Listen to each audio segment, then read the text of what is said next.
नमस्कार दोस्तों, very good morning और आप सभी लोगों का स्वागत है हमारे एपेक्स क्लासेस एडुटेक के इस यूट्यूब चैनल पर। और मैं आप लोगों के सामने हाजिर हूँ रोज की तरह लेकर आज के समसामयिक मुद्दे या करंट अफेयर्स जो आपकी आने वाली सभी प्रतियोगी परीक्षाओं के लिए, चाहे आप रीट की परीक्षा दे रहे हो, पटवार की परीक्षा हो, वनपाल वन रक्षक की परीक्षा हो, एनटीपीसी का एग्जाम हो, एसएससी की परीक्षा हो, बैंक का एग्जाम हो या बैंक के एग्जाम के साथ साथ अगर बात करें तो यूपीएससी की कोई भी परीक्षा हो, सिविल सर्विसेज से रिलेटेड कोई भी एग्जाम हो या आपके स्टेट का या आपके राज्य की जो भी सरकारी नौकरियां हैं उनसे संबंधित भी जितनी परीक्षाएं होती हैं, उन सभी एग्जाम्स के लिए ये करंट अफेयर्स जो हैं, ये करंट अफेयर्स बेहद उपयोगी हैं और आजकल हर परीक्षा में जो है इनका एक बहुत ही महत्वपूर्ण स्थान है। और हम इस क्लास में ना केवल इंटरनेशनल अफेयर्स बल्कि इंटरनेशनल के साथ साथ बहुत सारे नेशनल अफेयर्स के साथ साथ अगर चर्चा करें तो बहुत सारे स्टेट के अफेयर्स, और स्टेट के अफेयर्स के साथ साथ सरकार की योजनाएं, सरकार की वेब पोर्टल, सरकार के ऐप्स और सरकार के ऐप्स के साथ साथ जितने भी अपॉइंटमेंट्स होती हैं, नियुक्तियां होती हैं या खेल से संबंधित जितनी भी खबरें होती हैं, उन सभी को हम इस क्लास में क्या करते हैं, शामिल करते हैं। और इन सभी का मिला जुला समावेश जो है वो हमारी क्लास में आप लोगों को क्या करेगा, देखने को मिलेगा। तो इसी के साथ शुरू करते हैं आज की क्लास। जितने भी बच्चे लाइव आ चुके हैं उन सभी को बहुत बहुत गुड मॉर्निंग। अरविंद, विमल, ब्रजेश, दिलकुश, अंकित कुमार, आशाराम माली, ओम प्रकाश, बन्ना भाटी, ब्रजेश यादव, विमल के साथ साथ ज्ञानचंद खांबू, गौतम कुमार मंडल, गोविंद परिडवाल, छोटू मीना, शिवांशु शिम, मीमांश मीना, लोकेश कुमार नागोरिया, लवली सिंह, सुरेंद्र कुमार, एसके सिरोवा जी, लक्की सिंह, सभी को बहुत बहुत गुड मॉर्निंग बच्चों। आप सभी लोगों का बहुत बहुत स्वागत है और एपेक्स टीम की तरफ से भी बहुत बहुत स्वागत है। शुरू करते हैं हमारी आज की क्लास। और आज की क्लास की शुरुआत जो है वो शुरुआत आप लोगों के सामने की जाएगी एक सुविचार के साथ। जैसा कि हम रोज चर्चा करते हैं कि आपका पूरा दिन, हम सभी चाहते हैं कि आपका पूरा दिन, क्योंकि लक्ष्य जो है ना वो काफी दूर नहीं है, समय जो है वो बहुत कम बचा हुआ है और इस समय में अभिप्रेरणा की बहुत ज्यादा जरूरत है। आप लोगों को मोटिवेशन की बहुत ज्यादा जरूरत है, आपको भी है, मुझे भी है। आप मुझे मोटिवेट करते रहिए, मैं आपको मोटिवेट करती रहूंगी। आपका पूरा दिन एक पॉजिटिव एनर्जी के साथ निकले, कभी हार मत मानो, क्या पता आपकी अगली कोशिश ही आपको कामयाबी की ओर ले जाए। ठीक है, एक लेवल आता है ना इंसान की जिंदगी में कि बहुत कोशिश कर ली, अब और नहीं हो सकता तो अब हार मान ली, लेकिन हार कभी भी नहीं माननी चाहिए बच्चों। अपनी क्षमताओं पर विश्वास होना चाहिए। क्षमताएं जो होती हैं ना वो समय के अधीन होती हैं और जब समय सही नहीं होता तो वो क्षमताएं मेहनत करने के बावजूद भी एक अच्छा रिजल्ट जो है वो हमें नहीं दे पाती। तो समय सबका आता है, ठीक है, कहा जाता है ना कि समय जो है वो समय सबका आता है, तो हमें कभी भी हार नहीं माननी चाहिए। क्या पता जिस टाइम से ही हम हार मान रहे हैं उससे अगली कोशिश अगर हम कर लेते तो हमारा सिलेक्शन हो जाता, ठीक है, या अगली कोशिश हम कर लेते तो हम कामयाबी की ओर चले जाते। तो इस हार वर्ड को है ना कभी भी मतलब इसको पकड़ना नहीं है हमें। ये जैसे चल रहा है इसको चलने दो, हमें इसको नहीं पकड़ना, हमें इसको एक्सेप्ट नहीं करना। हमें अपनी मेहनत पर, अपनी दृढ़ इच्छा शक्ति पर, जिसे मैं डिटर्मिनेशन बोलती हूँ ना, कि जो निश्चय कर लिया तो कर लिया, अब कुछ नहीं हो सकता, अब तो मुझे करके ही रहना है। ये सब चीजें अपने माइंड में 4-5 शब्द जो है ना ये दिन में 6-7 बार, 10 बार, 12 बार, 50 बार चलते रहने दिया करो। जैसे जैसे ये चलते रहेंगे ना वैसे वैसे चीजें अपने आप निकल के बाहर आएंगी आपके अंदर से, मेहनत अपने आप जो है वो रंग लाएगी।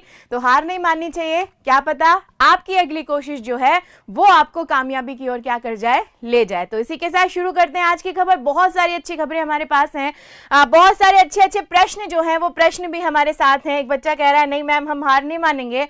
हार नहीं माननी है, अगर मेरे साथ इस क्लास में जुड़े रहना है तो बिल्कुल नहीं माननी है, मैंने भी नहीं माननी है, आपको भी नहीं माननी है। और लगातार मैं मेहनत कर रही हूँ और आप लोगों को भी मेरे साथ लगातार क्या करनी है, मेहनत करनी है, इसी जोश के साथ। ठीक है, चलिए आज की पहली खबर।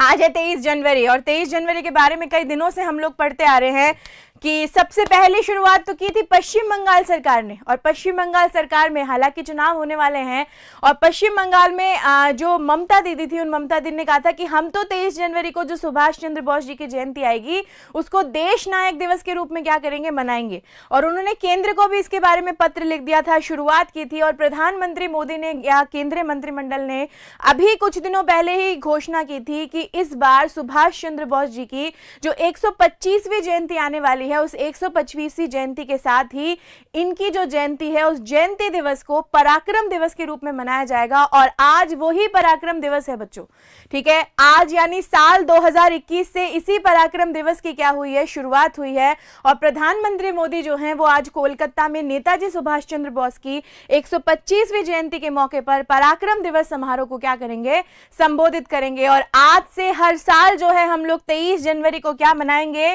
पराक्रम दिवस मनाएंगे, क्योंकि आज से सुभाष चंद्र बोस की, आज सुभाष चंद्र बोस जी की क्या है, 125वीं जयंती है। और 125वीं जयंती से एक महत्वपूर्ण दिवस की क्या हो रही है, शुरुआत हो रही है, जो इतिहास में जाना जाएगा। अभी तो वर्तमान है, लेकिन आगे के सालों में इतिहास में से क्या किया जाएगा, जाना जाएगा। जैसे पढ़ते हैं ना कि हर दिवस की शुरुआत कब हुई, हम पराक्रम दिवस की शुरुआत भी पढ़ेंगे कि साल 2021 से हुई। चलिए आगे अगली खबर। गृह मंत्री अमित शाह आज केंद्रीय अर्धसैनिक बलों के लिए असम में आयुष्मान स्वास्थ्य योजना की क्या करेंगे, शुरुआत करेंगे। और ये आयुष्मान स्वास्थ्य योजना किसके लिए लागू की जा रही है, केंद्रीय अर्धसैनिक बल। और केंद्रीय अर्धसैनिक बलों में कौन कौन से बल हैं, जिन फोर्सेस को इसमें शामिल किया गया है।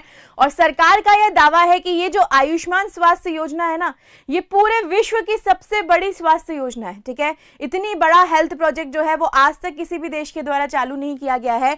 क्या है इसमें प्रावधान, कौन कौन सी फोर्सेस हैं, किस किस तरीके से सुविधाएं मिलेंगी, चर्चा करेंगे हमारी क्लास में।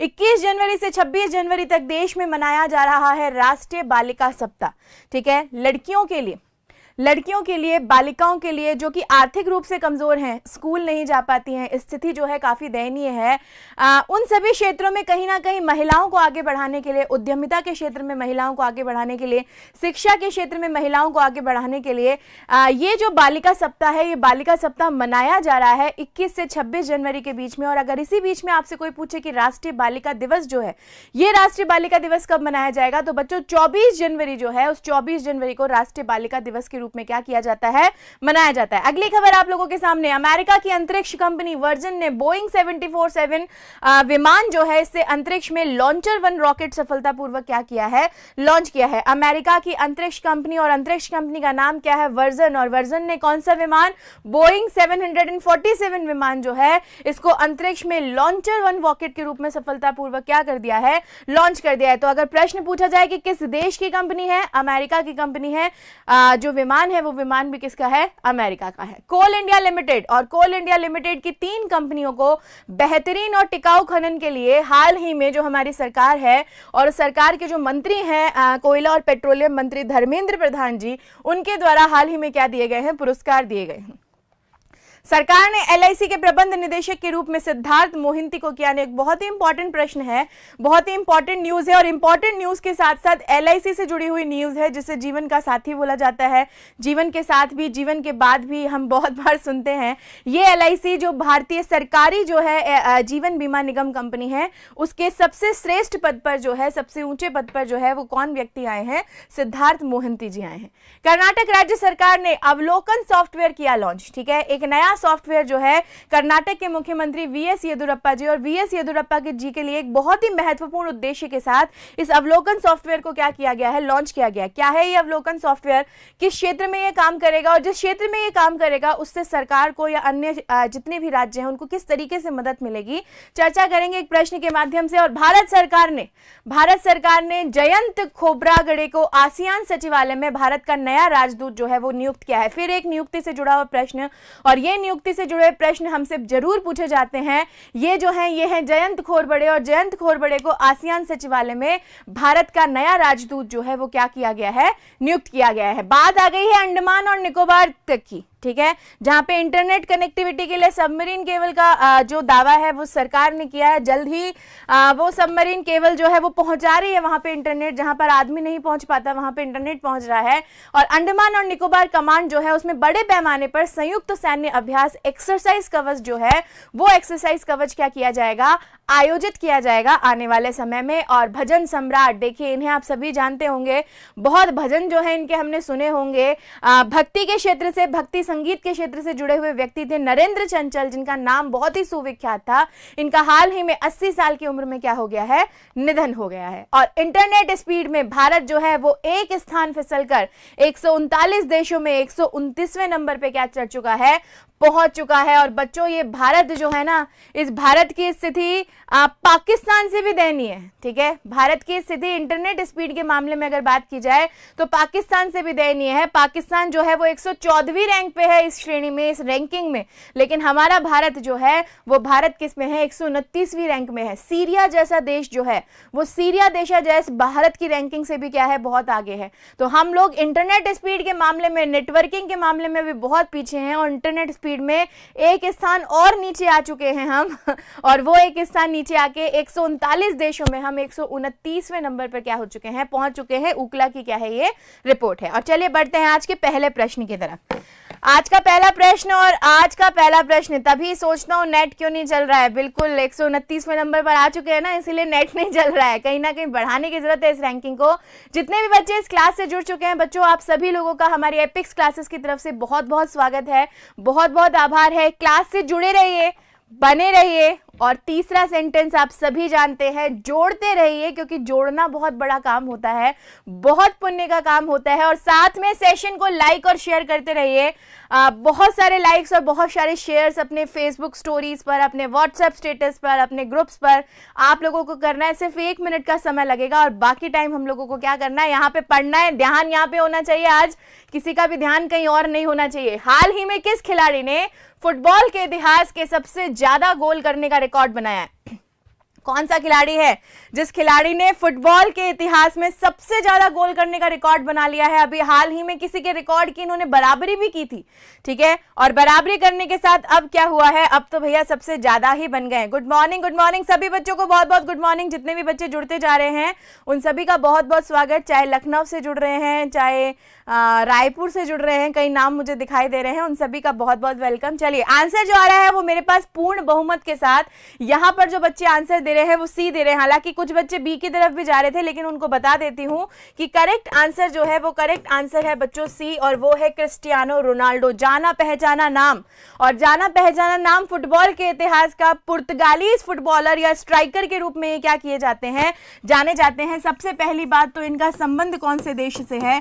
इनका संबंध पुर्तगाल से है, और पुर्तगाल जो है उस पुर्तगाल के बहुत अच्छे स्ट्राइकर के रूप में ये फुटबॉल टीम में अपनी क्या निभा रहे हैं, भूमिका निभा रहे हैं। और क्रिस्टियानो रोनाल्डो, अभी कुछ दिन पहले मैंने बताया था कि ये थे जोसेफ बिकॉन, जिनके नाम एक खिताब दर्ज था कि इन्होंने फुटबॉल के इतिहास में सबसे ज्यादा गोल किए हैं। और वो गोल कितने थे बच्चों? 759। ठीक है, वो गोल कितने थे? 759। और इनकी बराबरी जो थी वो क्रिस्टियानो रोनाल्डो ने कर ली थी। लेकिन अब क्रिस्टियानो रोनाल्डो की अगर बात की जाए तो ये जो क्रिस्टियानो है, ये क्रिस्टियानो 759 से एक गोल ज्यादा करके कितने गोल बना चुके हैं? 760 गोल जो है वो 760 गोल इन्होंने पूरे कर लिए हैं। और 760 गोल के साथ विश्व के इतिहास में सबसे ज्यादा गोल करने का रिकॉर्ड जो है वो सबसे ज्यादा गोल करने का रिकॉर्ड इन्होंने अपने नाम क्या कर लिया है, दर्ज कर लिया है। 759 पहले थे बच्चों, जब ये जोसेफ बिकॉन के रिकॉर्ड के बराबर आ गए थे। लेकिन हाल ही में जुवेंटस टीम ने नोपानी जो टीम है उस नोपारी टीम को क्या कर दिया है, हरा दिया है, और नवी बार इटालियन सुपर कप का खिताब जो है वो जीत लिया है। और ये जो नवी बार इटालियन सुपर कप का खिताब जीता है, इस मैच में क्रिस्टियानो ने एक गोल किया था, और उसी गोल के साथ सबसे ज्यादा गोल करने का रिकॉर्ड जो है वो इनके नाम क्या हो चुका है, दर्ज हो चुका है। बीकानेर से बहुत बहुत गुड मॉर्निंग। इंस्टा पर फॉलोवर भी सबसे ज्यादा है इनके। चलिए, बहुत अच्छी बात है, ये तो मुझे जानकारी नहीं थी थोड़ी सी, पर आपने बता दिया है। इंस्टाग्राम और इसकी जानकारी आप लोगों को ज्यादा रहती है बच्चों, चलो बहुत अच्छी बात है। मिर्जापुर से, फतेहपुर शेखावटी सीकर से बहुत बहुत स्वागत है आप लोगों का। झुंझुनू से भी बहुत बहुत स्वागत है। आगे चलते हैं अगले प्रश्न की तरफ। ये क्रिस्टियानो रोनाल्डो साहब है, मैच में बहुत बार आपने इन्हें देखा होगा और सबसे तेज स्ट्राइकर के रूप में जाने जाते हैं। स्ट्राइकर के साथ साथ ही 760 गोल करने का रिकॉर्ड इनके नाम दर्ज हो चुका है और दुनिया के सबसे ज्यादा गोल करने वाले खिलाड़ी बन चुके हैं हाल ही में। दूसरा प्रश्न आप लोगों के सामने, और दूसरे प्रश्न के साथ साथ जितने भी नए बच्चे जुड़ते जा रहे हैं प्लीज बच्चों सेशन को लाइक कीजिए। लाइक करने के साथ साथ ज्यादा से ज्यादा शेयर कीजिए अपने सभी दोस्तों के बीच में, उन्हें जगाइए। अब समय जो है वो सोने का नहीं है, उठने का है। और ये ऐसे प्रश्न हैं जो प्रश्न मुझे पता है यहाँ पर जितने भी बच्चे हैं वो सिर्फ एक ही परीक्षा को नहीं दे रहे होंगे, वो कई सारे एग्जाम्स जो है वो दे रहे होंगे पैरेलली। हर परीक्षा में ये करंट अफेयर्स एक बहुत ही महत्वपूर्ण भूमिका निभाते हैं, आप चाहे कोई भी परीक्षा दे रहे हो बच्चों।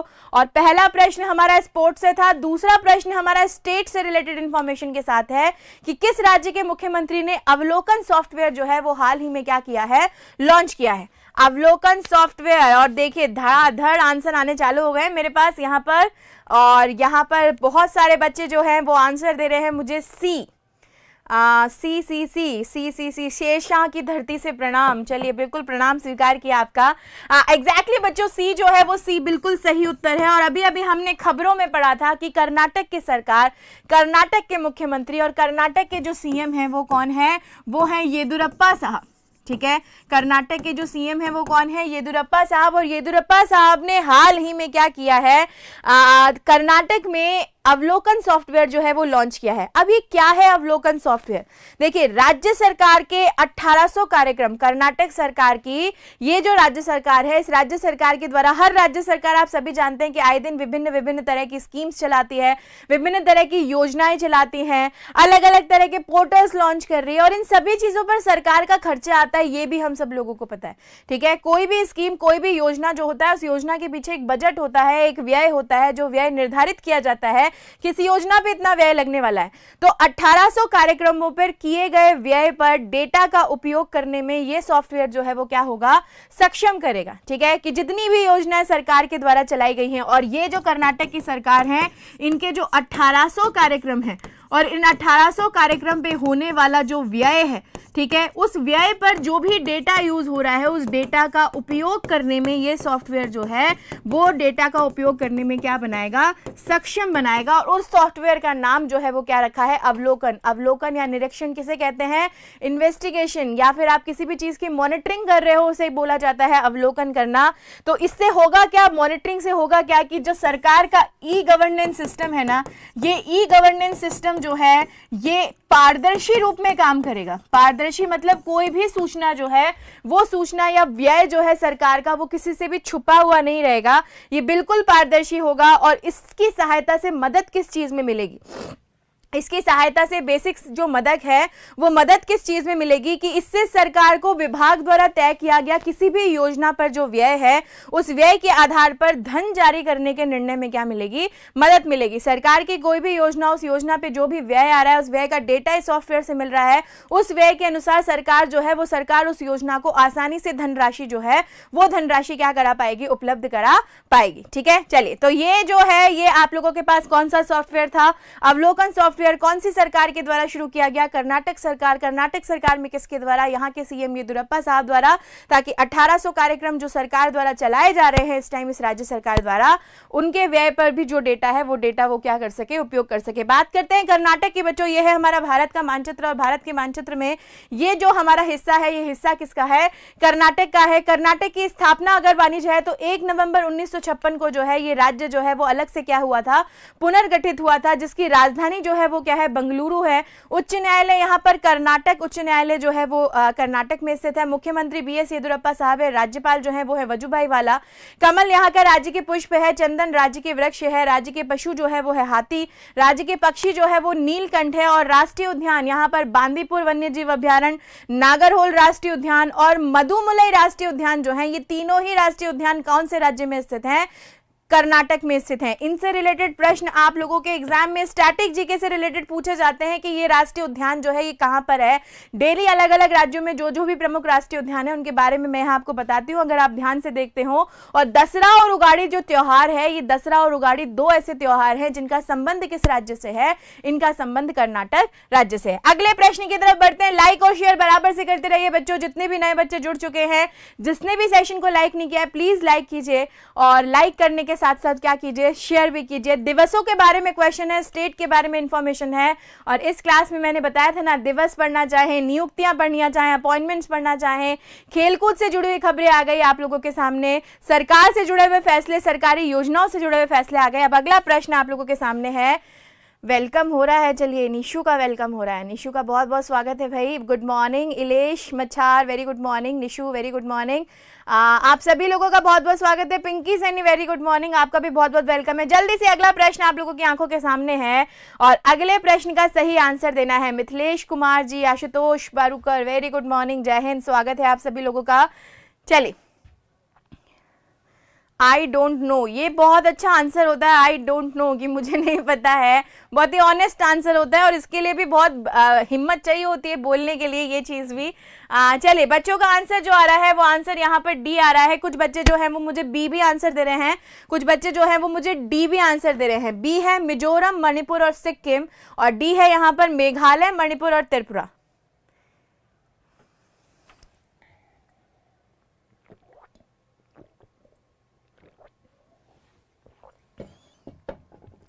देखिए बच्चों, जितने भी बच्चों ने यहाँ पर मुझे क्या दिया है, डी आंसर दिया है, D is exactly the correct answer. जितने भी बच्चे बी की तरफ बढ़ रहे हैं, बी सही नहीं है बच्चों। अभी थोड़े दिन पहले, 2 दिन पहले त्रिपुरा से रिलेटेड एक खबर थी, और जब मैं आपको त्रिपुरा के स्टेट की जानकारी दे रही थी तो उस दिन सौभाग्य से 21 जनवरी थी, ठीक है, उस दिन सौभाग्य से 21 जनवरी थी, और उसी दिन मैंने आप लोगों को बताया था कि आज के दिन त्रिपुरा जो राज्य है उस राज्य का गठन हुआ है, और आज के दिन त्रिपुरा जो है वो त्रिपुरा राज्य जो है उसका राज्य दिवस जो है वो मनाया जाता है बच्चों। अब जब त्रिपुरा की मैंने बात की है 2 दिन पहले, तो किसी और ऑप्शन में देखिए, और ऑप्शन में, एक ऑप्शन में हमारे पास त्रिपुरा है, लेकिन उसी के साथ साथ मेघालय और मणिपुर जो है वो, मेघालय और मणिपुर की भी क्या होगी, स्थापना हुई थी, ठीक है। तो what is the right answer? Right answer is option number D. स्थापना कब हुई थी? स्थापना हुई है 21 जनवरी को, लेकिन 21 जनवरी में जो साल है वो साल जानना भी हमारे लिए जरूरी है कि किस साल में इन 3 राज्य जो हैं, इन 3 राज्यों को एक अलग राज्य का दर्जा मिला था।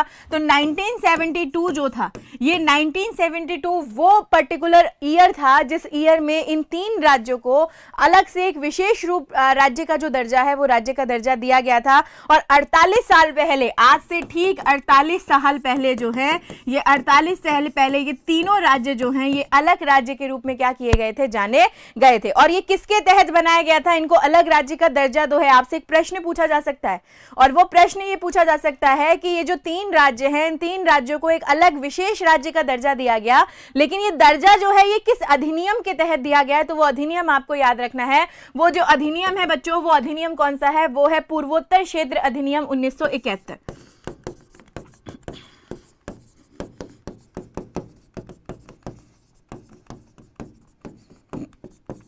पूर्वोत्तर क्षेत्र अधिनियम 1971 जो है, उस 1971 के तहत 48 साल पहले मेघालय, मणिपुर और त्रिपुरा जो है, इन त्रिपुरा को अलग राज्य का क्या दिया गया था, दर्जा दिया गया था। ये 3 राज्य हमारे सामने हैं। अगर मैं बात करूं मेघालय की, तो वर्तमान में देखिए मेघालय के सीएम जो हैं वो है कोनराड संगमा जी। अगर मणिपुर की बात करें तो एम बीरेन सिंह जो है वो मणिपुर के क्या हैं, मुख्यमंत्री हैं इस टाइम। और त्रिपुरा की बात की जाए तो त्रिपुरा के मुख्यमंत्री जो हैं वो है विप्लव कुमार देव। इन तीनों राज्यों के प्रेजेंट में जो मुख्यमंत्री हैं वो मुख्यमंत्री भी मैंने आप लोगों को यहां पर क्या कर दिए है, बता दिया है, ठीक है। चलिए, तो ये जो आप लोगों के पास तारीख है 1971 का जो अधिनियम था, इस अधिनियम के तहत 21 जनवरी 1972 जो है, उस 21 जनवरी 1972 को इन तीनों राज्यों को अलग राज्य का क्या दिया गया था, दर्जा दिया गया था। ये तारीख जो है, ये तारीख हम लोगों को याद रखनी है, किस अधिनियम के तहत दिया गया था, वो अधिनियम भी मैंने आप लोगों को यहाँ पर बता दिया। और अगला क्वेश्चन हमारा चिकित्सा से संबंधित है, हेल्थ सर्विसेज से संबंधित है। और हमारे इतिहास में जो चीज हुई है कि हमारे इतिहास में कोरोना एक महामारी थी जिसने हमारा 2020 एक यादगार साल बना दिया है। हम अपने जीवन में कभी भी, कितने भी बड़े हो जाएं, हम इस 2020 को जो है वो नहीं भूल सकते। तो बच्चों, ये जो 2020 है, ठीक है, ये जो 2020 है, इस 2020 में जिस कोरोना महामारी से हम लोग जूझे हैं, उस कोरोना महामारी की वैक्सीन जो आ चुकी है, और 16 जनवरी से, ये तारीख भी आपको याद होगी, 16 जनवरी से प्रधानमंत्री मोदी द्वारा जो कोरोना का टीकाकरण अभियान है, इस टीकाकरण अभियान को क्या किया गया था, शुरू किया गया था। मेरा प्रश्न देखिए आपसे क्या है, मेरा प्रश्न यह है कि इतिहास में अपना नाम दर्ज कराने वाले और कोरोना का पहला टीका लगवाने का गौरव जो है, वो गौरव किस व्यक्ति को प्राप्त हुआ है? और यहां पर देखिए आंसर जो आ रहा है वो मेरे पास आ रहा है ए। बहुत सारे बच्चे ए की तरफ बढ़ रहे हैं, कुछ बच्चे बी की तरफ भी जा रहे हैं। मैं भी देख लेती हूँ बी कौन है। बी है संजय सेठी, पर इन्हें मैं तो नहीं जानती हूँ, आप लोग जानते होंगे, पर इन्हें मैं तो नहीं जानती हूँ। एग्जैक्टली ए जो है वो ए बिल्कुल सही उत्तर है बच्चों, और वो है मनीष कुमार, ठीक है।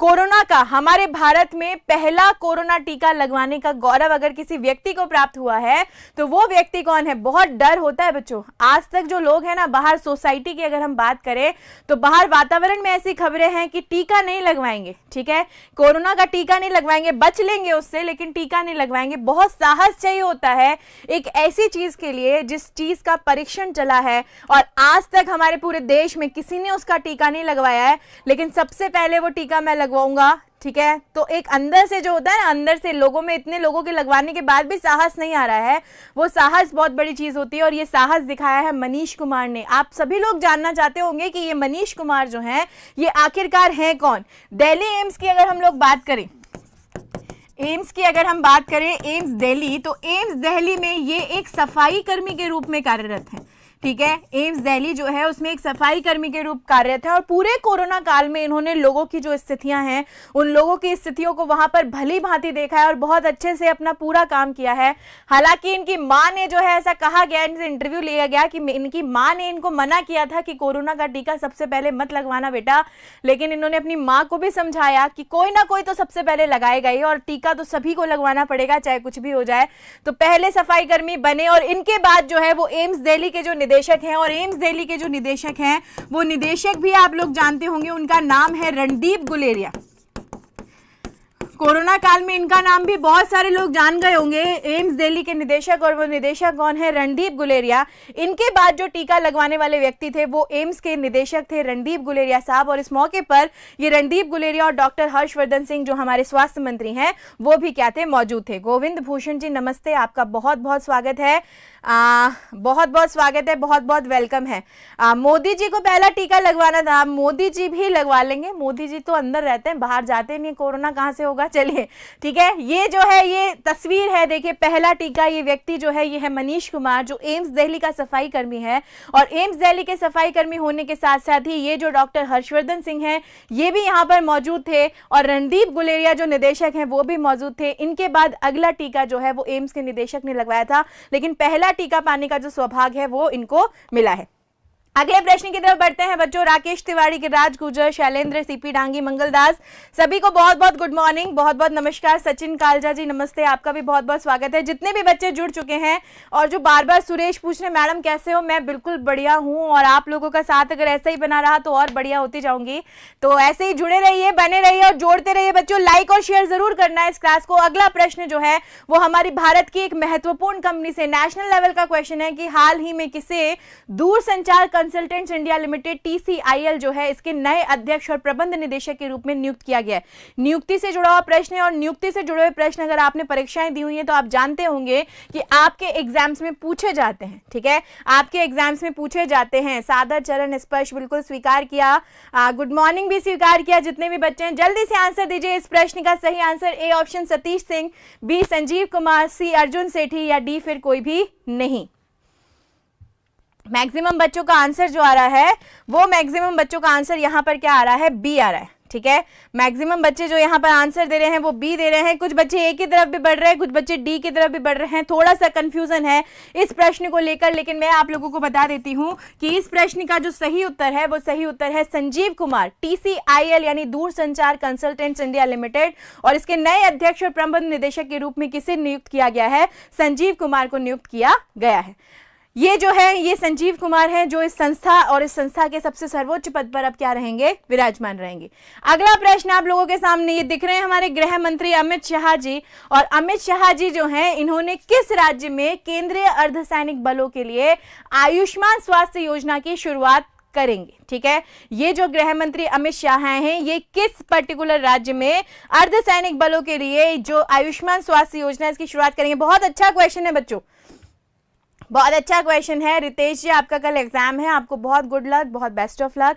आपका एग्जाम बहुत अच्छा हो और बहुत अच्छा होने के साथ साथ आप एक अच्छी खबर जो है एग्जाम के साथ हमारे पास लेकर आए, इसी उम्मीद के साथ बढ़ते हैं हमारी क्लास की तरफ। और ये देखिए आंसर जो बढ़ रहा है, बहुत सारे बच्चे ए की तरफ जा रहे हैं, कुछ बच्चे जो है वो बी की तरफ भी जा रहे हैं और बी के साथ 100% भी लगा रहे हैं बच्चों। लेकिन 100% वालों ये 100% का आंसर नहीं है। 100% जो सही आंसर है वो क्या है यहाँ पर, ए, ठीक है।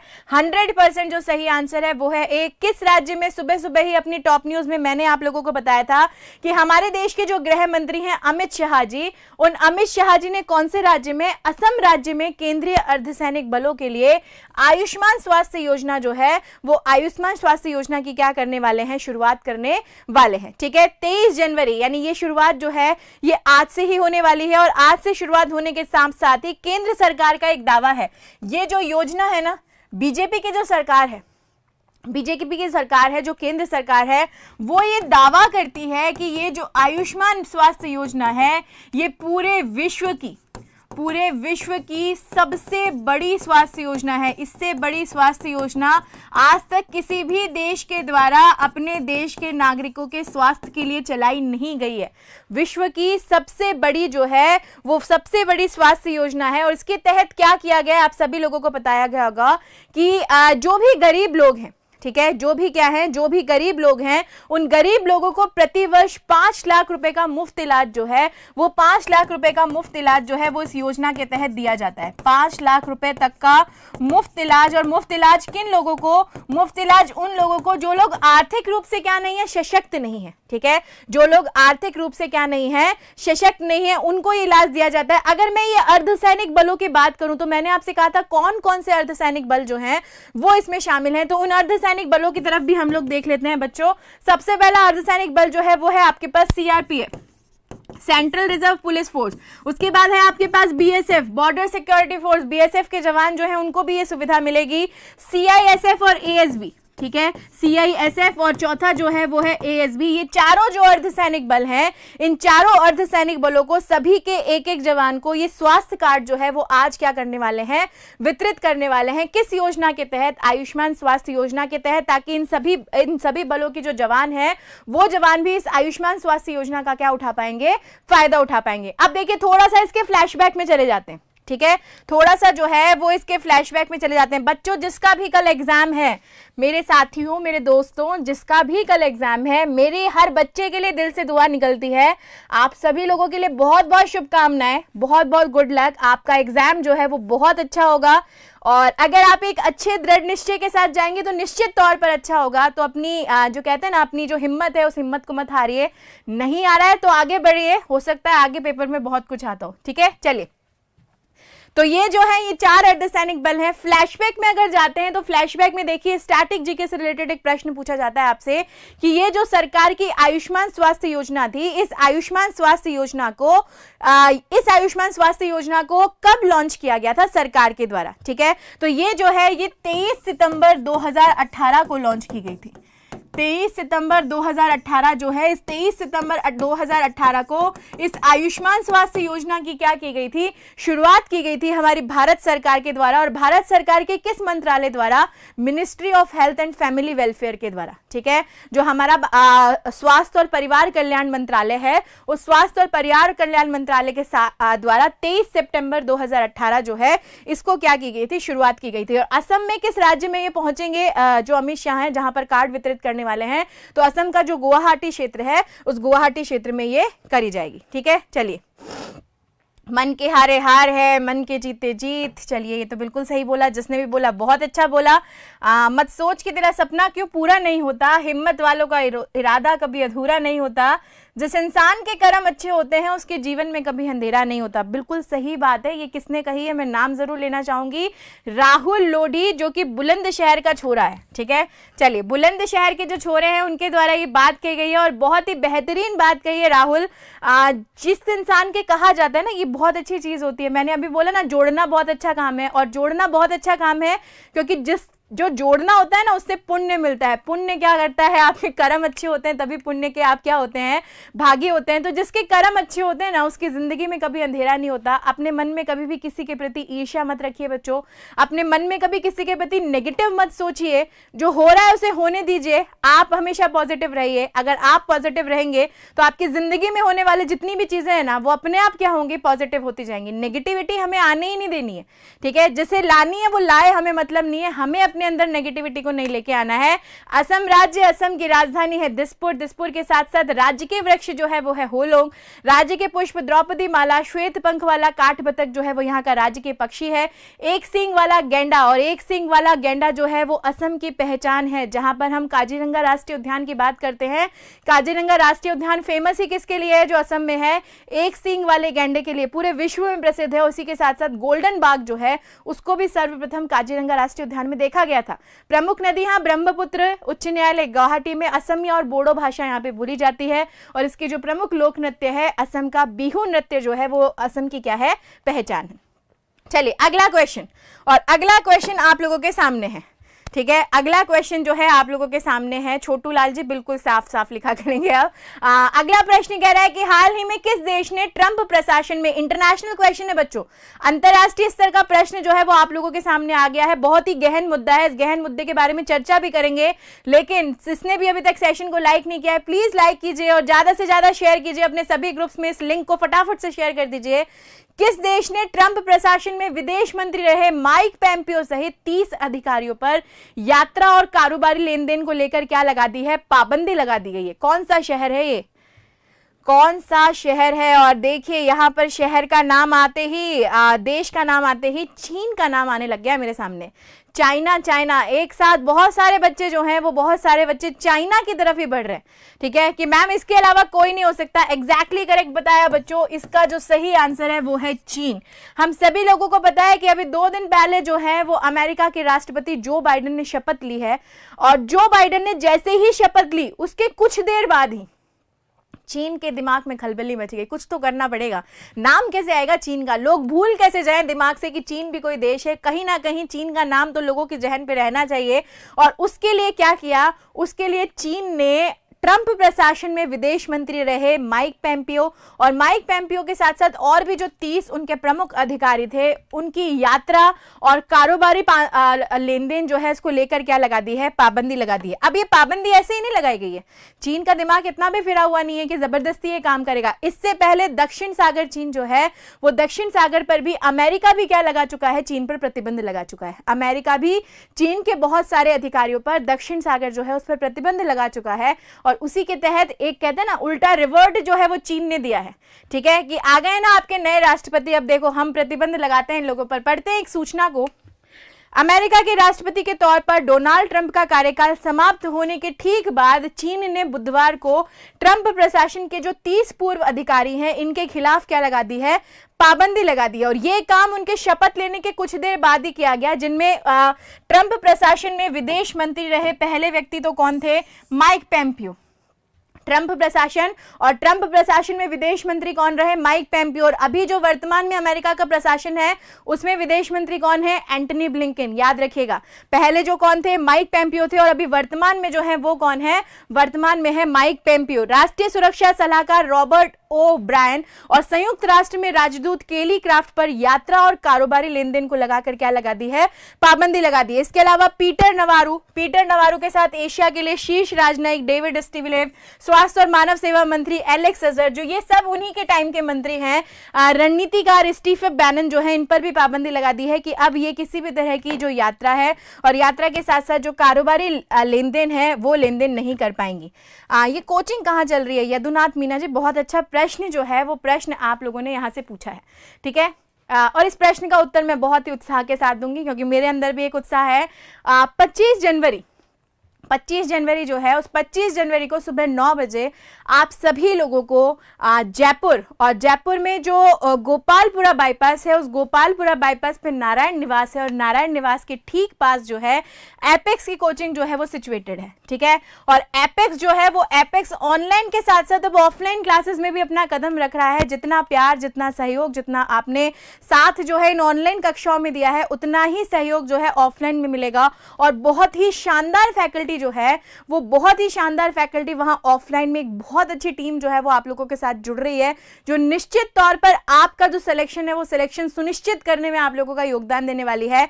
तो 25 जनवरी 2021 सुबह 9 बजे हम लोग मिलते हैं कहां पर, एपेक्स की ऑफलाइन कोचिंग में, जो कि जयपुर में स्थित है गोपालपुरा बाईपास, और गोपालपुरा बाईपास में नारायण निवास के पास। और उसी के ठीक बाद से आपकी जो क्लासेस हैं वो क्लासेस भी क्या कर दी जाएंगी, शुरू कर दी जाएंगी। ठीक है, चलिए आगे बढ़ते हैं चीन की तरफ। ये हमारा चीन है और चीन की राजधानी जो है वो है बीजिंग, प्रधानमंत्री है शी जिनपिंग, और शी जिनपिंग के साथ साथ यहाँ की जो मुद्रा है वो मुद्रा क्या है, रॉन मिन भी है। ठीक है, चलिए अगला प्रश्न, और अगला प्रश्न भी हमारे पास एक इंटरनेशनल क्वेश्चन है बच्चों। देखिए एक अंतरराष्ट्रीय प्रश्न फिर हमारे पास है कि हाल ही में भारत सिंगापुर रक्षा मंत्रियों की वार्ता का 5वां संस्करण जो है वो आयोजित हुआ है।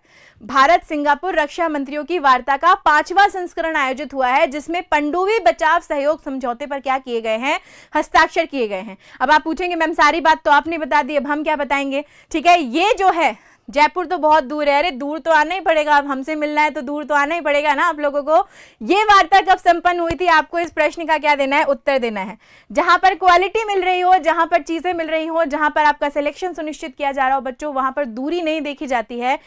दूर तो कहीं ना कहीं जाना ही पड़ेगा, नौकरी लगेगी तब भी दूर तो जाना ही जाना पड़ेगा ना, तो पढ़ने के लिए भी तो थोड़ा सा दूर हम लोग जा सकते हैं। चलिए आंसर यहां पर आ रहा है 21 जनवरी। 21 जनवरी के साथ साथ 22 जनवरी। लाइक और शेयर करते रहिए बच्चों, लाइक और शेयरिंग में किसी भी तरह की कंजूसी नहीं होनी चाहिए। जयपुर नहीं आ सकते तो वहां बैठकर सेशन को तो लाइक कर सकते हैं ना, इतना काम तो आप लोग कर ही सकते हैं। चलिए बी आंसर। कुछ बच्चे 20 की तरफ बढ़ रहे हैं, कुछ बच्चे 21 की तरफ बढ़ रहे हैं। तो मैं बता दूं, जो भी बच्चे बी आंसर दे रहे हैं, B is not the right answer. इसका जो सही उत्तर है, वो सही उत्तर क्या है आपके पास, वो है ए। और ए क्या है हमारे पास, 20 जनवरी 2021। ठीक है, ये जो वार्ता है, ये वार्ता कब संपन्न हुई थी, ये वार्ता संपन्न हुई है 20 जनवरी 2021 को।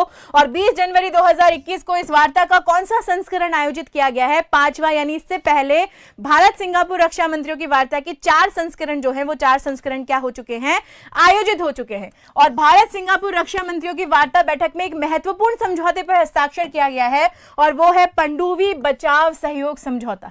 ठीक है, 2021 में इस वार्ता में एक महत्वपूर्ण समझौते पर हस्ताक्षर किए हैं, वो है पनडुब्बी बचाव सहयोग समझौता। और थोड़ा सा इसके बारे में जानते हैं। देखिए, जो रक्षा मंत्री हैं, इनकी वार्ता 20 जनवरी 2021 को, पहला कीवर्ड ये हमें याद रखना है।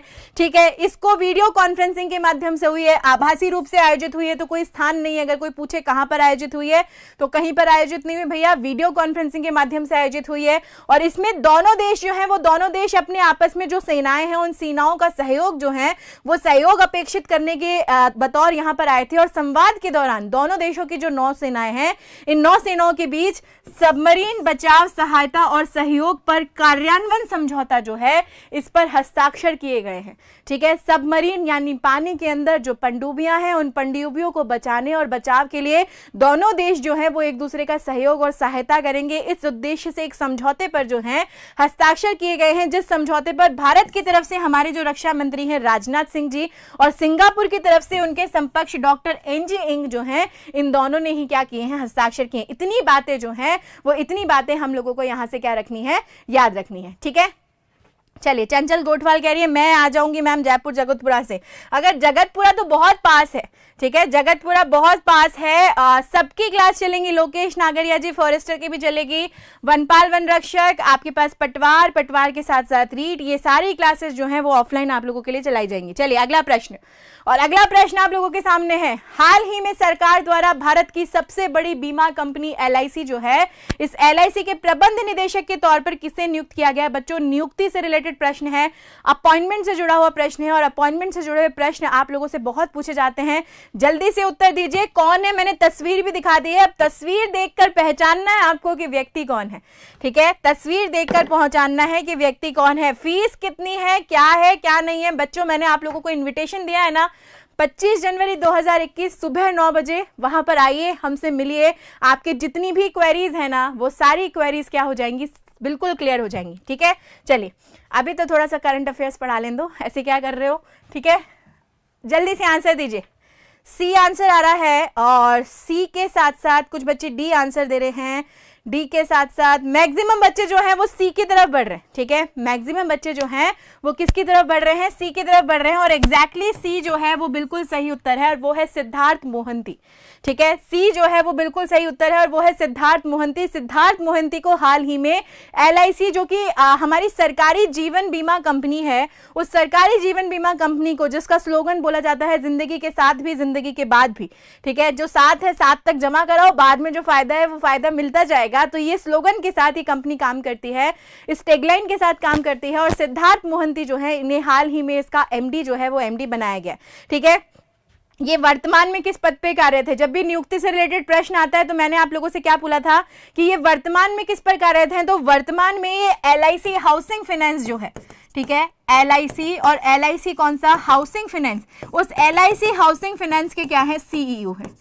ठीक है, वर्तमान में LIC हाउसिंग फाइनेंस के क्या है? CEO है। इनसे पहले LIC का MD या प्रबंध निदेशक कौन था?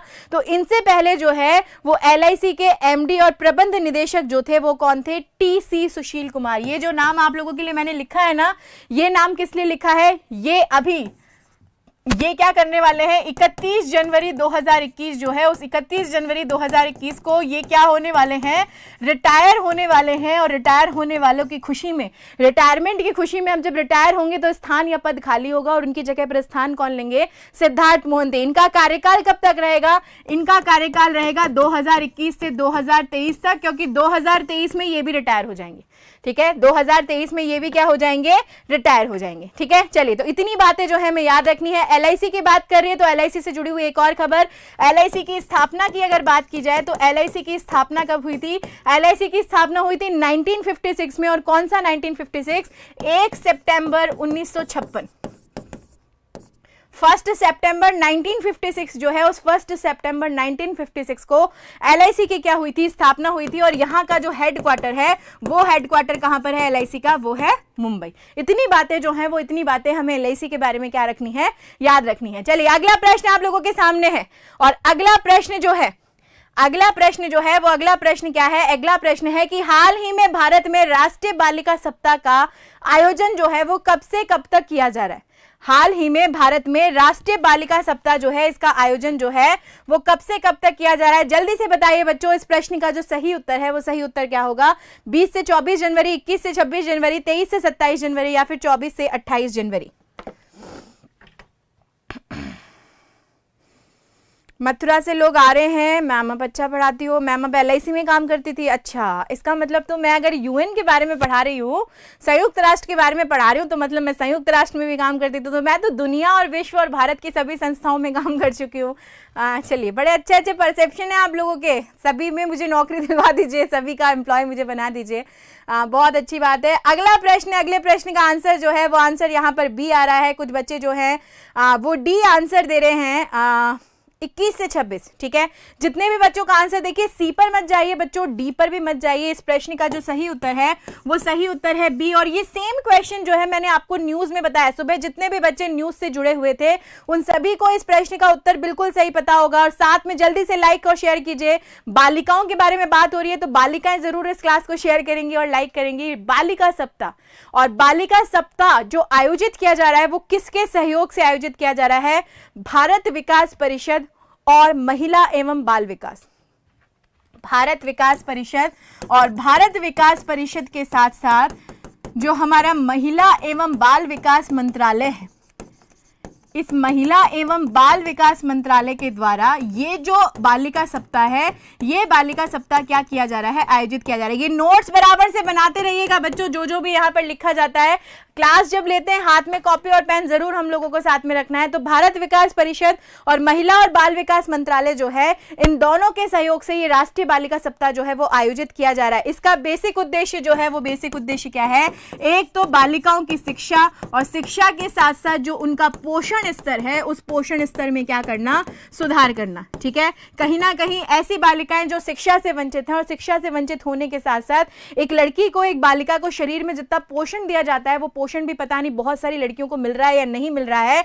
तो ये सभी चीजें जो हैं, ये सभी चीजें शिक्षा और पोषण स्तर, इन दोनों में ही सुधार की अपेक्षा करते हुए ये बालिका सप्ताह जो है वो आयोजित किया जा रहा है। ठीक है, अब इसके बारे में अगर थोड़ी सी बात करें तो देखिए बच्चे, 24 जनवरी जो है ना, इस 24 जनवरी को क्या आता है, 24 जनवरी को आता है राष्ट्रीय बालिका दिवस।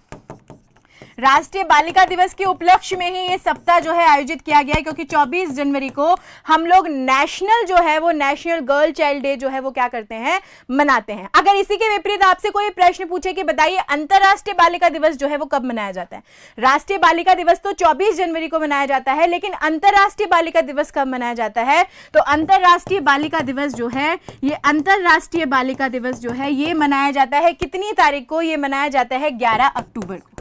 अंतरराष्ट्रीय बालिका दिवस 11 अक्टूबर, राष्ट्रीय बालिका दिवस 24 जनवरी। ये दो चीजें जो है, ये दिवसों के नाम जो हैं, ये हम लोगों को याद में रखने की यहाँ पर क्या है, जरूरत है। ठीक है, चलिए दूसरी बात अगर हम करते हैं, एक बात करते हैं ग्लोबल जेंडर गैप इंडेक्स की।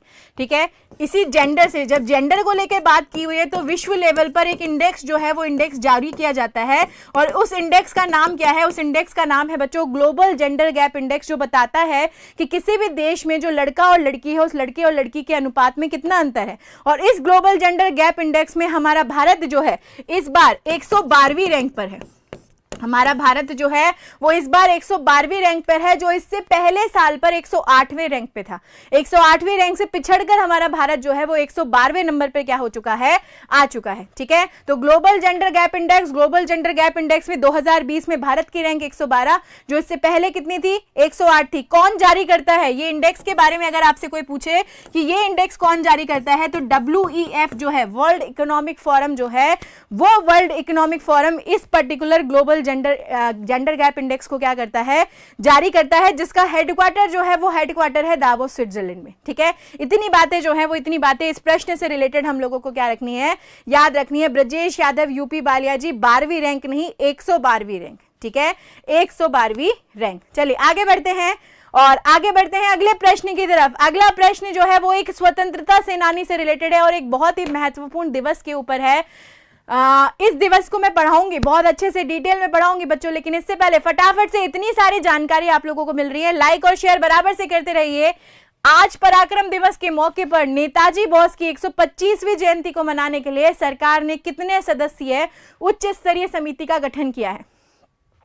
अब देखिए, अब आप सोच रहे होंगे कैसा प्रश्न है, कैसा प्रश्न मैम ने पूछ लिया है यहाँ पर। हम तो पराक्रम दिवस पूछ रहे थे, 125वीं जयंती है ये भी हमें पता था, सुभाष चंद्र बोस जी की ये भी पता था, उनकी जन्म तारीख क्या है ये भी पता था। अब ये कैसा प्रश्न जो है ये हमारे सामने आ गया है।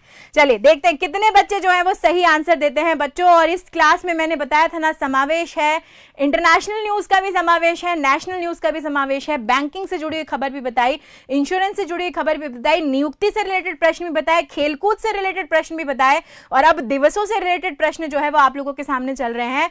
तो सब मिक्सचर है, ऑल मिक्सचर है यहाँ पर क्लास में। चलिए जल्दी से बताइए, 75 आंसर आ रहा है।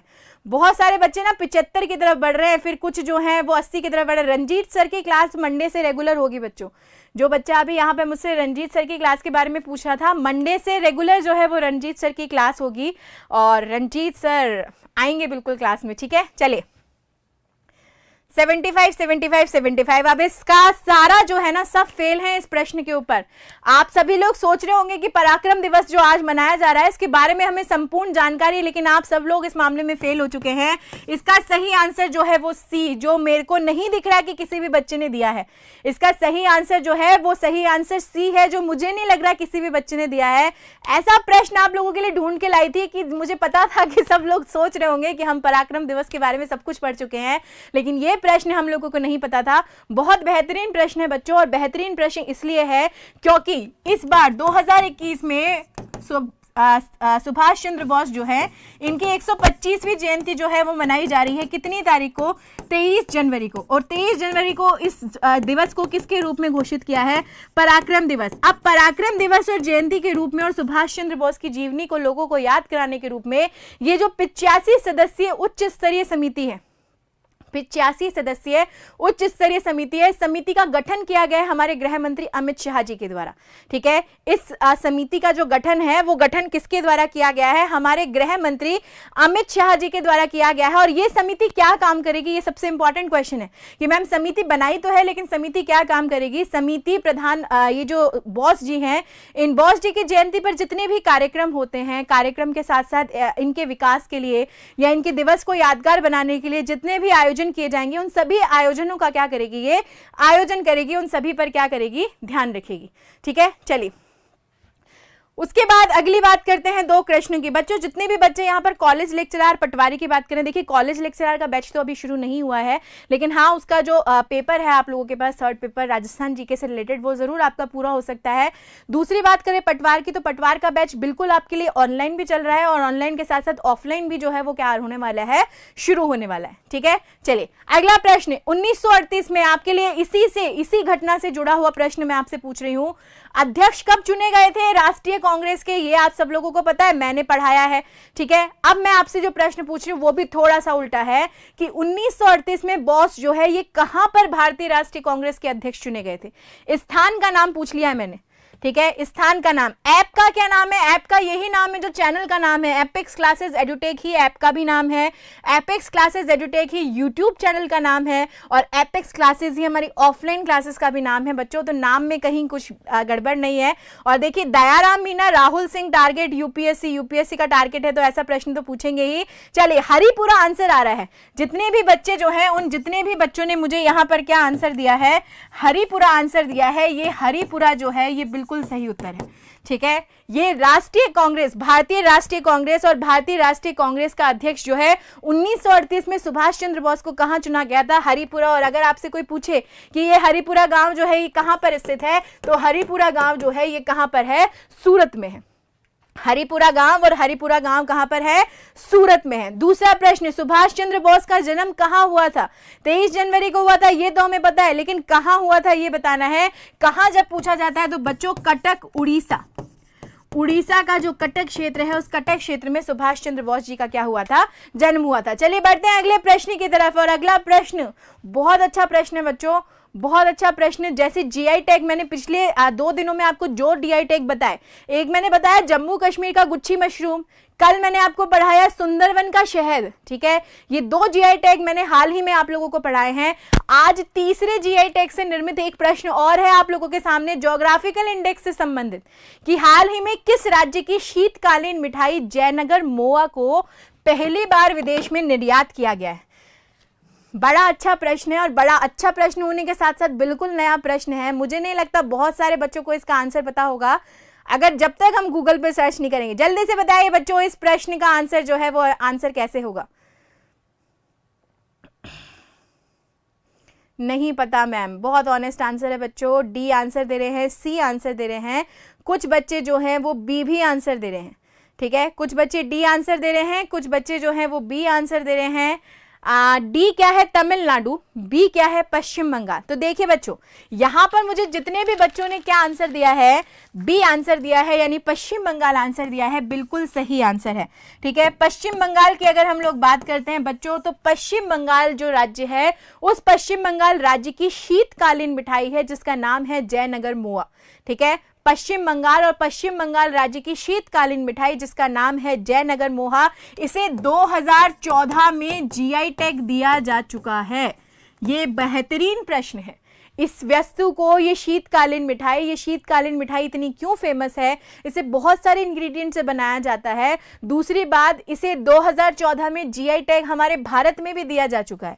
ठीक है, जीआई टैग मिलने के बाद अब ये जो मिठाई है ना, ये मिठाई हमारे देश के साथ साथ विदेशों में भी क्या की जाएगी? निर्यात की जाएगी। ठीक है, विदेशों में भी क्या की जाने वाली है? निर्यात की जाने वाली है। और सबसे पहले किस देश को निर्यात की गई है? बहरीन जो देश है, सबसे पहली उस बहरीन को क्या की गई है? ये निर्यात की गई है। देखिए, मिठाइयों का भी एक्सपोर्ट हो रहा है हमारे भारत से। ठीक है, ऐसी पहचान है जो पहचान दूसरे लोगों को नहीं मिलती, लेकिन इन मिठाइयों का भी एक्सपोर्ट जो है वो एक्सपोर्ट यहां पर हो रहा है। ममता बनर्जी मुख्यमंत्री हैं, बिल्कुल सही बताया। कहां से कोचिंग ऑनलाइन चल रही है? सब जयपुर से चल रही है। ठीक है, दूसरी बात, ये बहरीन को निर्यात की गई है, और बहरीन को निर्यात करने के साथ साथ अब बहरीन के बाद जो इटली और कनाडा है, वो इटली और कनाडा को भी ये जो मिठाई है, ये मिठाई क्या होने वाली है? निर्यात होने वाली है। ठीक है, और पहली बार इसे कब निर्यात किया गया? ऐतिहासिक तारीख भी याद कर लीजिए कि 20 जनवरी 2021 जो है, इस 20 जनवरी 2021 को पहली बार जो है वो किस देश को निर्यात की गई है? बहरीन को निर्यात की गई है। तो कितनी बातें याद रखनी है? 2-4 बातें ही हैं, ज्यादा नहीं है। किस राज्य की शीतकालीन मिठाई है? पश्चिम बंगाल राज्य की।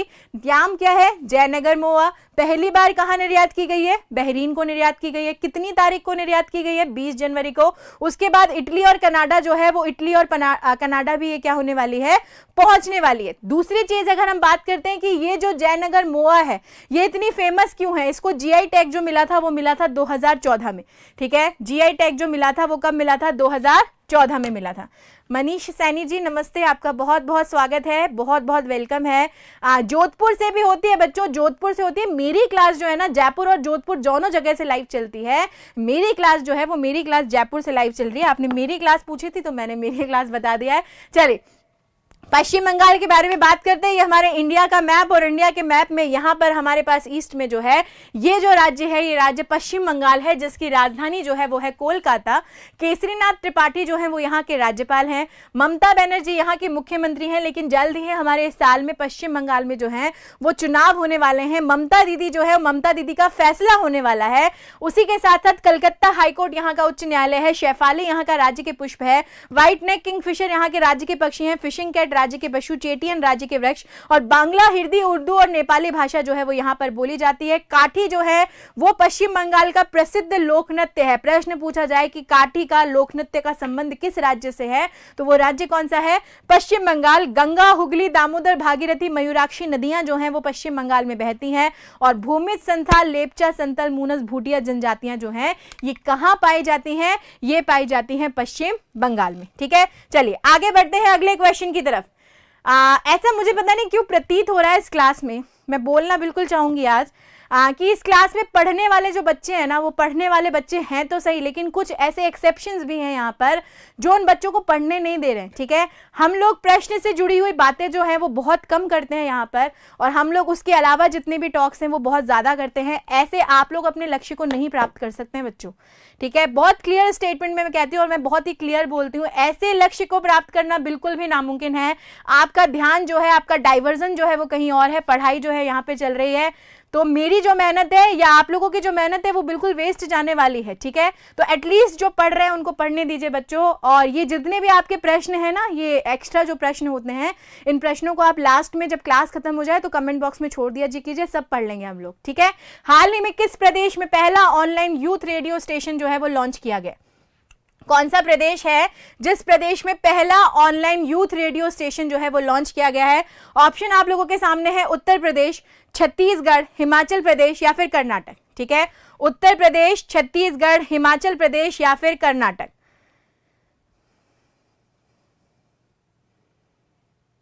चलिए, इस प्रश्न का जो सही उत्तर आ रहा है वो सही उत्तर क्या है? इस प्रश्न का सही उत्तर जो है वो है हिमाचल प्रदेश। और यहाँ पर हिमाचल प्रदेश जो है वो, हिमाचल प्रदेश मैंने आपको कल भी बताया था और कल खबरों में भी मैंने आप लोगों को पढ़ाया था कि पहला ऑनलाइन यूथ रेडियो स्टेशन जो है, ये पहला ऑनलाइन यूथ रेडियो स्टेशन कहां पर लॉन्च किया गया है? हिमाचल प्रदेश की सरकार जो है उनके द्वारा लॉन्च किया गया है। ठीक है, अगला प्रश्न आप लोगों के सामने, उससे पहले हिमाचल प्रदेश को देख लेते हैं। 25 जनवरी 1971 को इसकी स्थापना हुई थी। शिमला इसकी राजधानी है। जयराम ठाकुर यहाँ के मुख्यमंत्री हैं। बंडारू दत्ताराय राज्यपाल हैं। मद्रास हाईकोर्ट यहाँ पर लगता है। कमल यहाँ का राज्य के पक्ष है। मोनाल राज्य के पक्षी है। कस्तूरी मृग राज्य के पशु है। पीपल राज्य के वृक्ष है। और रावी, चेनाब, व्यास, सतलुज, यमुना नदी जो है वो यमुना नदियां यहाँ पर क्या होती हैं? बहती हैं। ठीक है, चलिए अगला प्रश्न आप लोगों के सामने, और आज की क्लास का आखिरी प्रश्न है बच्चों, लेकिन बहुत ही महत्वपूर्ण प्रश्न है, हमारी वायुसेना से जुड़ा हुआ प्रश्न है कि हाल ही में भारत का कौन सा शहर है जिस शहर के वायुसेना स्टेशन पर 3 से 5 फरवरी तक एयर इंडिया शो का आयोजन किया जाएगा? फ्यूचरिस्टिक क्वेश्चन है, फ्यूचरिस्टिक क्वेश्चन। आपको पहले ही बता रही हूं कि 3 से 5 फरवरी तक ये जो शहर है, शहर का वायुसेना स्टेशन जो है, इस पर एयर इंडिया शो का क्या होने वाला है? आयोजन होने वाला है। आपको शहर का नाम बताना है, मुंबई, बंगलुरु, कर्नाटक या उड़ीसा। चलिए जल्दी से उत्तर दीजिए बच्चों। इस प्रश्न का जो सही आंसर है वो सही आंसर क्या होगा? बहुत सारे बच्चे बी आंसर दे रहे हैं, कुछ बच्चे जो है वो सी की तरफ भी बढ़ रहे हैं, कुछ बच्चे जो है वो ए की तरफ भी बढ़ रहे हैं, बट इस प्रश्न का सही उत्तर जो है वो है बेंगलुरु। ये तारीख हमें याद रखनी है, 3 से 5 फरवरी। और 3 से 5 फरवरी के बीच में कौन से शहर का वायुसेना स्टेशन? बंगलौर शहर का वायुसेना स्टेशन। और इस पर क्या किया जाएगा? इस पर एयर इंडिया शो जो है आयोजन किया जाएगा। ये एयर इंडिया शो का कौन सा संस्करण है? ये ध्यान रखना बच्चों, 13वां संस्करण है। पहली इंपॉर्टेंट बात, 2021 में 3 से 5 फरवरी के बीच में जो एयर इंडिया शो है, ये उसका कौन सा संस्करण है? 13वां संस्करण है। कितने दिनों के लिए आयोजित होगा? 3 दिनों तक जो है वो 3 दिनों तक ये एयर इंडिया शो जो है इसका क्या किया जाएगा? आयोजन किया जाएगा। तीसरी इंपॉर्टेंट बात जो इसको लेकर है कि ये दुनिया का पहला हाइब्रिड एरोस्पेस स्टेशन है। ठीक है, दुनिया का पहला हाइब्रोस्पेड एयरस्पेस रक्षा प्रदर्शनी जो है, उस रक्षा प्रदर्शनी के रूप में इसका आयोजन किया जाएगा। ये आयोजन भौतिक भी होगा और भौतिक के साथ साथ आभासी भी होगा, यानी वर्चुअल माध्यम से भी होगा और फिजिकल मोड में भी होगा, जो वहां पर जाकर क्या करना चाहते हैं? देखना चाहते हैं। तो 13वां संस्करण, 3 दिनों तक आयोजन, भौतिक और आभासी दोनों जो है, दोनों तरीकों से इसको क्या किया जाएगा? आयोजित किया जाएगा। और इस बार जो थीम रखी गई है, जब भी कोई सेना और सेना के द्वारा कोई भी युद्धाभ्यास किया जाता है या कोई भी प्रदर्शनी या कोई भी एयर इंडिया शो जो आयोजित किया जाता है तो उसकी थीम होती है, और थीम क्या है 2021 में रक्षा क्षेत्र में आत्मनिर्भरता। 2021 और 2021 में रक्षा क्षेत्र जो है उस रक्षा क्षेत्र में आत्मनिर्भरता जो है ये इस एयर इंडिया शो की क्या है, थीम है कि हमारे पूरे तरह से हमें रक्षा के क्षेत्र में किसी भी दूसरे देश पर क्या नहीं बनना है, निर्भर नहीं बनना है। जितने भी पर्टिकुलर क्वेश्चंस हैं, जितने भी पर्टिकुलर बहुत सारी जो चीज़ें हैं रक्षा क्षेत्र में, मिसाइल है, उपकरण है, टेक्निक्स हैं, उन सभी को भारत में ही क्या करना है, निर्मित करना है। ठीक है, ये इसका बहुत बड़ा क्या है, उद्देश्य है इस एयर इंडिया शो का, आत्मनिर्भरता। ठीक है, चलिए रीट में करंट अफेयर्स आता है क्या भैया? रीट में करंट अफेयर्स आता है, जहां पर जीके पूछी जाती है वहां पर करंट अफेयर्स भी पूछा जाता है, उससे रिलेटेड प्रश्न जो है वो भी पूछे जाते हैं। 22 जनवरी 2021 यानी कल की बात कर रही हूं, और कल मैंने आप लोगों से 2 प्रश्न पूछे थे क्विज में। पहला प्रश्न मेरा जो था वो पहला प्रश्न था कि हरे फलों को कृत्रिम रूप से पकाने के लिए जो उपयुक्त गैस है वो कौन सी है? ऐसे फल ना जिन्हें जल्दी पकाना होता है, केला है, केला क्या कर लिया, केला पेड़ से तो हमने हटा लिया। ठीक है, बहुत सारे फल है, पपीता पेड़ से तो हमने हटा लिया। क्यों? क्योंकि इतना हम इंतजार नहीं कर सकते कि वो पेड़ में रह के पक जाए, लोगों तक पहुंचाना है, पैसे कमाने, बिक्री करनी है, उनको फल खिलाने, तो उसके लिए कौन सी गैस यूज की जाती है बच्चों? हरे फलों को कृत्रिम रूप से पकाने के लिए जिस गैस का उपयोग किया जाता है वो गैस है आपकी एथिलीन। ठीक है, हरे फलों को कृत्रिम रूप से पकाने के लिए जिस गैस का उपयोग किया जाता है वो गैस कौन सी है? एथिलीन है। ये बिल्कुल याद रखना है, बहुत बार जनरल साइंस में ये प्रश्न जो है बहुत सारी परीक्षाओं में पूछा जा चुका है। इसको अपने दिमाग में फिट कर लो, क्योंकि मैंने कमेंट्स में देखा था बहुत सारे बच्चे जो है वो एसिटिलीन का नाम भी ले रहे थे, इथिन का नाम भी ले रहे थे। बिल्कुल गलत है बच्चों, एथिलीन नाम फिट कर लो अपने दिमाग में, बहुत बार बहुत सारी परीक्षाओं में पूछा गया प्रश्न है ये। अगला प्रश्न आप लोगों के सामने कि जब नींबू के रस में क्या होता है, सिट्रिक एसिड, जब नींबू के रस को खाने के सोडे पर डाला जाता है, हमारे घर में जो खाने का सोडा होता है, अगर उस पर हम नींबू का रस डाल दें तो उसमें तेज उत्फलन होता है। आपको ये बताना है कि कौन सी गैस जो है वो गैस रिलीज होती है, नन अदर देन ये जो कार्बन डाइऑक्साइड है, ये कार्बन डाइऑक्साइड क्या होती है, रिलीज होती है। ठीक है, कौन सी गैस रिलीज होती है? CO2 या कार्बन डाइऑक्साइड जो है वो रिलीज होती है। और इन दोनों ही प्रश्नों का जो सही उत्तर है, ये दोनों ही प्रश्नों का सही उत्तर इन सभी बच्चों ने सबसे पहले दिया, और सबसे पहले देने के साथ साथ सबसे सही दिया, जिसमें दीपक आर्य, सुरेश मीना, इंदिरा। अगर इस बच्चे के बारे में बोलना चाहूंगी, बहुत विस्तार से प्रश्नों का उत्तर देता है, बहुत अच्छे से देता है। आदित्य चतुर्वेदी, ज्ञानचंद खांबू, मधु, स्वीटी भांबी और लक्ष्मीपुरी, ये वो सारे बच्चे थे जिन सब बच्चे ने सबसे पहले जो है वो इस प्रश्न का क्या हुआ, सही उत्तर दिया। ठीक है, चलिए अब बच्चों इन प्रश्नों के सही उत्तर, अगर आप भी चाहते हैं कि कल इस क्लास में आप लोगों का नाम भी इस डैशबोर्ड पर आए, तो आज के 2 प्रश्न जो है वो आपके सामने हैं, जिसमें पहला प्रश्न है कि ब्रह्म कमल भारत के किस राज्य का राजकीय फूल है, बताना है आपको। रोज मैं राज्य की इंफॉर्मेशन आपको देती हूँ, रोज राज्यों के राज्य के फल, राज्य के पशु, राज्य के पक्षी सब बताती हूँ। देखती हूँ कितने बच्चों को याद है कि ये जो ब्रह्म कमल है, ये ब्रह्म कमल किस राज्य का राज्य के फूल है? गुजरात का, त्रिपुरा का, उत्तराखंड का या फिर कर्नाटक का? अगला प्रश्न जो आप लोगों के सामने है कि अरमबाग जो है, ये अरमबाग किस शहर में स्थित है? मुझे सबके कमेंट देख रहे हैं, सुनील जी मुझे आपका कमेंट भी दिख रहा है, बाकी सब बच्चों के कमेंट भी दिख रहे हैं। ठीक है, चलिए अरमबाग जो है ये किस शहर में स्थित है? लखनऊ में, इलाहाबाद में, आगरा में या फिर अलीगढ़ में? और इन दोनों प्रश्नों का उत्तर जो है, इन दोनों प्रश्नों का उत्तर बच्चों आप लोगों को देना है इस वीडियो के कमेंट बॉक्स में। यहां पर मैं इवैल्यूएशन नहीं कर पाऊंगी। इस वीडियो के कमेंट बॉक्स में जितने भी बच्चे आंसर देंगे, सबसे पहले किस बच्चे ने आंसर दिया, सही आंसर किसने दिया, उसके आधार पर जो सबसे पहले देने वाले 5 से 6 बच्चे होंगे, उनके नाम कल इस डैशबोर्ड पर जो है आप लोगों के सामने आने वाले हैं। ठीक है, चलिए अब बात करते हैं हम किस चीज की, अब बात करते हैं हम लोग थोड़ी सी ऑफलाइन के बारे में। बच्चों जितने भी बच्चे जयपुर या जयपुर के आसपास के क्षेत्रों से संबंधित हैं, आप लोगों के लिए सूचना है कि 25 जनवरी 2021 को सुबह 9 बजे जो है वो जयपुर में गोपालपुरा बाईपास पर एपिक संस्थान के द्वारा एक कोचिंग जो है ऑफलाइन वो खोली गई है, जिस सेमिनार में आप सभी लोगों को क्या होना है, प्रेजेंट होना है। और प्रेजेंट होके वहीं से वहां के जो ऑफलाइन बैच है वो ऑफलाइन बैच क्या हो जाएंगे, शुरू हो जाएंगे। चलिए वर्षा कह रही है मैम पहले एसिटिलीन होता था, अब नहीं एथिलीन होता है। ठीक है, बिल्कुल एथिलीन ही बच्चों, एथिलीन पहले कब होता था मेरे को नहीं पता, लेकिन हाँ एथिलीन ही वो गैस है जिस एथिलीन गैस से हरे फलों को क्या किया जाता है, पकाया जाता है। और यहाँ पर बहुत सारे बच्चे आंसर दे रहे हैं। बच्चों आंसर यहाँ नहीं देना है, आप लोगों को कमेंट बॉक्स में देना है। और इसी के साथ कल फिर मिलते हैं सुबह 7 बजे हम लोग इसी क्लास में, और 7 बजे इसी क्लास में फिर इन्हीं समसामयिक मुद्दों के साथ मिलेंगे और आप सभी लोगों को हाजिर होना है। आज के लिए इतना ही, धन्यवाद।